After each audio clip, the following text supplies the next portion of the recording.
Why does Lapangap continue to burn despite years of peace talk? Why are farmers still fighting for the right to cultivate land they say belongs to them? And perhaps the biggest question of all, why both Meghalaya and Assam government still appear reluctant to permanently resolve the border issue? Even after Meghalaya government deployed SF-10 commandos and additional police forces following massive protest by Lapangap village, tensions have continued to escalate in the disputed border area. Fresh confrontation were reported after farmer tried to resume cultivation in paddy fields near Assam-Meghalaya border. The situation has now exposed a deeper reality, and that is governance crisis. For months, villagers from Lapangap repeatedly raised concerns over alleged harassment, obstruction during cultivation, destruction of crops, and growing insecurity. Yet, government intervention came only after hundreds marched to Shillong and protested outside Secretariat demanding for protection. Meghalaya DGP acknowledged that villagers felt they had not received enough support. That admission itself reflects the major issue government lapses despite months of warning. But beyond the immediate tension lies a much bigger political question.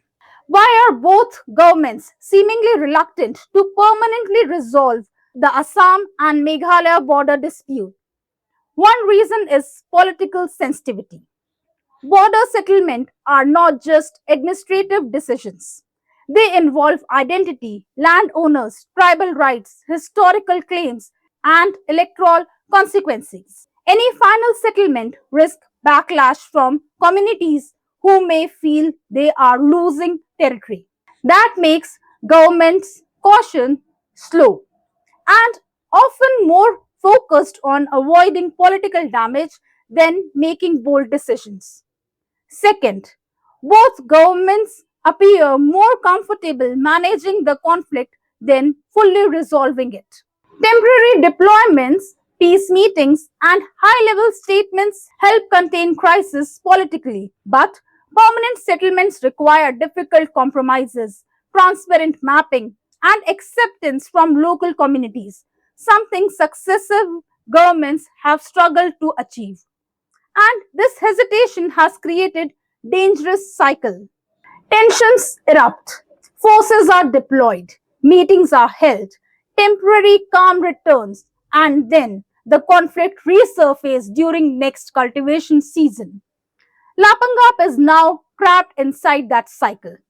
The future of border talks has also become uncertain. For months, delays in discussions were often linked to election and administrative process in Assam. But now that the elections are over, villagers are asking what happens next. Will phase 2 border talk finally move forward seriously? Or will government once again allow sensitive areas like Lapangap to remain unresolved infinitely? Recent peace meetings between stakeholders reportedly failed to produce any concrete breakthrough, even as tension on the ground intensified. And this is where criticism against Meghalaya becomes sharper. If border resolution is truly a priority, then why do villagers still need to protest publicly before security forces are deployed? Why are there no permanent security camp in highly sensitive cultivation zone? Why are local darbar, tradition heads, ADCs and villagers repeatedly saying they are not properly included in negotiations? The disconnect between political announcements and ground reality is becoming impossible to ignore. The villagers are left asking hard questions. What happens to them now? For Lapangap residents, the dispute directly affects survival. Farming is a livelihood for them. Missing cultivation season means losing income for the entire year.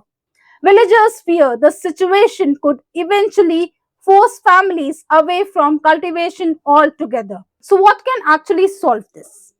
Security deployment alone will not. The first solution is an immediate interim cultivation agreement between both the states, allowing peaceful farming under joint monitoring until final settlement is reached. Second, both governments need a permanent joint border mechanism involving police, district officials, traditional institutions, and local community representatives. Third, Phase 2 border talk must have clear deadlines, transparency, and regular public updates. Endless negotiations without visible progress are only increasing frustration. And both the governments must stop treating border tensions as seasonal law and order problem. If difficult decisions are delayed for too long, the unresolved border will turn into permanent conflict zone. Lapangap may continue to burn again and again, no matter how many commandos are deployed.